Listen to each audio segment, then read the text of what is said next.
question. Are we?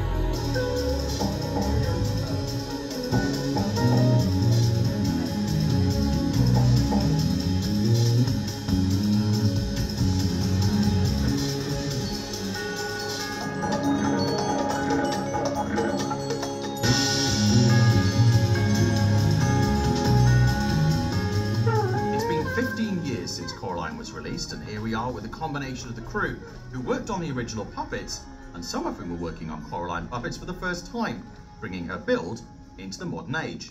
I'm Simon Thompson. I'm delighted to be joined by Sid Tucker, Brian McLean, Jess Lynn, Ollie Jones, Anya Poland, Henry Brummelman, and Scott Tom. Thank you for offering your time between building Wildwood puppets to talk about the film and the puppet that started it all. It's Coraline. Coraline Jones. Who remembers this?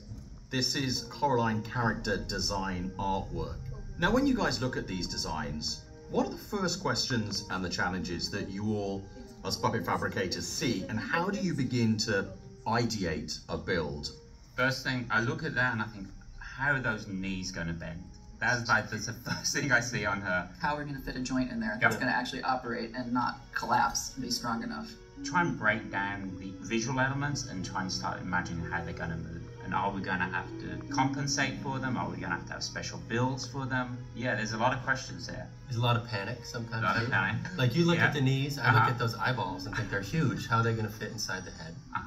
So I think each of us sort of look at it from our own vantage point and figure out how the heck are we going to do this. Once we start working with sculpts, maquette, and then on top of that, once animation understands performance prompts, so looking at storyboards and knowing how it's going to behave, like all of that plays into the final product.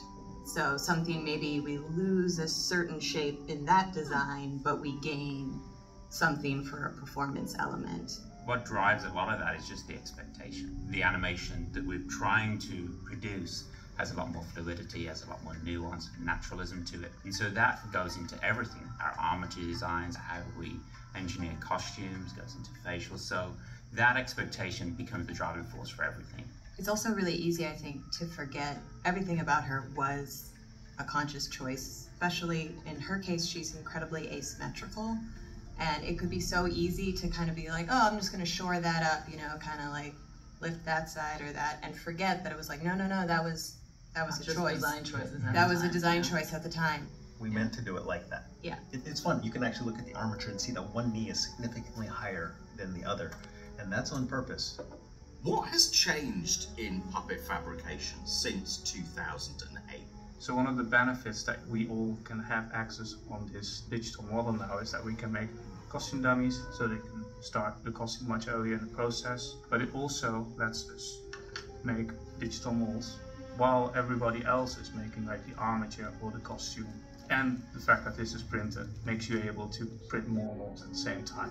Yeah, it was definitely more sequential. When we say that this was our original Coraline, that meant one sculptor had made one clay thing and that was it. So we had to give this delicate little thing to a mold maker and say, don't mess this up. This is it. Yeah, and it was a lot harder to reiterate on, like, if you wanted to change anything on the body sculpt, from how do you compare like the revisions to the original as well, which in 3D now we can just overlay that. We're making copies on top of copies each time, and it's a challenge to lose fidelity as we are learning, as we're trying to recreate Coraline now 15 years later, and trying to, you know, capture what we did the first time. Coraline was like his first film, so a lot of the structure for that film was built for that movie. We have a lot of versions of Coraline that we have to sift through to try to figure out what is our original, because we made Coralines for different purposes. And so it was a bit of an archaeological dig to try to figure out how to build Coraline again, because our original things have broken down over time. Yeah, I mean, there's bits and pieces of costume, not everything, but there's something to go off of. There's armature bits left, there's some eye rig bits left, there's, you know, some boxes of stuff. And basically what we have in archives is whatever was left over from production. Yeah, it was really fascinating. We were able to go over to archives, and our archivists had pulled a lot of the original materials, and we learned some really fascinating facts, like that none of her seams on this raincoat were actually sewn. They were all glued. And I was able to really study these and sort of see what's on the inside, and all the foam on the inside was crumbled. But I was able to use this to take a pattern off a bit. Because we needed to make everything match with previous coralines, we had to make some very specific choices. And that made us come to terms with choices we made 15 years ago. So we spent a lot of time starting to make sure that all of our rebuilds will match our old faces, because we want to use our library of faces. Yeah, the replacement faces were a big part of Coraline's design expectation, or performance expectation, I should say. I have here some Coraline faces, so they would come out in this white plastic. They then needed to be primered gray and then sanded, smooth, and then they were painted with the lacquer. And we were trying to figure out how we were going to paint Coraline's teeth. So we created a mouth bag. So you'd paint the teeth separately and then you'd stick it in behind, and they would register and snap into place. I'm from Pontiac, Michigan. So we quickly found that the faces will gradually start to wear out the plastic registration part on the head. So as you put faces on and off over and over again, eventually this part wears down. And we were kind of boxed in a corner, because normally we would just say, well, take off the hair cap, put on a new core, but we couldn't. Yeah, I think there was always this back and forth with our teams. Even just the tiniest little gap, like around the eyes, will be magnified. It could sometimes just be because one little piece of hair got wedged between the face and the registration of the head. We really wanted to maybe push stop motion hair. I think the scene, particularly when she's looking under the bed and you see all the individual strands fall down, it was interesting to see animators kind of request more and more, because it was pretty cool to just see how much life it brought to the performance rather than just having a single strand. Come on, blue hair, my swampers, and raincoat. Were you around when the conversation became blue hair? What I recall, and you can kind of see it on this sample right here, she reads more black, right? Yeah. The artist put in blue highlights. And A then midnight blue. Yeah, and then something about that was like, oh, maybe she has blue hair. And then if you look in the film, there's a photograph of the family unit, and she has brown hair. It's supposed to represent where Coraline is in her relationship with her family. She's kind of, you know, because it's like she wants the more colorful gloves, where our mom's kind of like, no, we're doing the uniform. Put them back. But Mom, the whole school's gonna wear boring gray clothes. No one will have these. It's so iconic now. Yeah, it is. Yeah. It's hugely iconic. You can just see that color or that profile and you instantly know it's Coraline. Huh. When you were remaking these puppets 15 years later, what challenges did you expect and what did you not see coming? We went through the archives and we had a look at what was there, and there seemed to have been like lots of different versions of this raincoat fabric. It's a wet look spandex, and they were maybe more popular in the early 2000s than they are now. So we were having a real hard time trying to find something similar, so we actually had to recreate it. As far as I know, which we learned from Deb Cook, our costume designer, there was actually a coating on top of this as well, so in the movie it's a lot shinier than what you see here. The bottom of the jacket needs to deform, so all these wires need to be built in. It's actually got to like move like real fabric.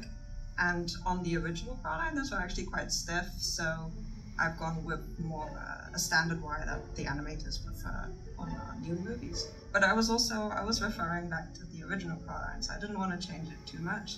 The wire actually kind of gives her that bell shape at the bottom of the jacket, so I didn't want to remove that because I felt like that was part of her character. It was a pain in the butt to have to super glue an eyeball. And now our current builds of current puppets are a lot more user-friendly. I've heard a lot of questions where, you know, we utilize VFX and CG now to help comp in elements. And there's kind of like, well, but what about the handmade? You know, are you worried that's going to go away? And I can say that it just means more puppets, more units, more things, so we can just continue to add. This idea of the computer coming into stop motion was a real fear. And I think and it was truthful, because a lot of people in stop motion had just gotten kind of burned by everything that they were used to was now being done in the computer. I brought a friend. It's great to see just how there's been this real acceptance of trying to use technology in a really artful way, and you don't have to lose the handmade quality. It's not like our movies, how long it takes us is getting any shorter. If anything, it's like, well, we've saved time there, so let's get more ambitious here. It's like we've never done it to be like, hey, save some weeks. Any efficiency is quickly absorbed and more complexity. That's exactly what this digital process now as well. It's not like it got much shorter. No, we're doing 16 revisions on a body instead of 4. Exactly. What it used to be. It's there to give animators better control and there to give more creative input from the directors. That's why this stuff is important. Then that means that you can get a higher quality product out because it's more considered. Because we have a whole new generation of Coraline fans, what have these new puppet builds done to improve puppet performance and durability? Because she is our most popular character. She wants to be used everywhere. So right now we're limited to just posing for still photos and things, and even that is wear and tear on the puppets and breaks them down. So having new silicone, new parts just means that now we can just have a new generation of puppets to use for whatever studio needs we want. And there's just more variety of what you can do with her and how we can show her to people.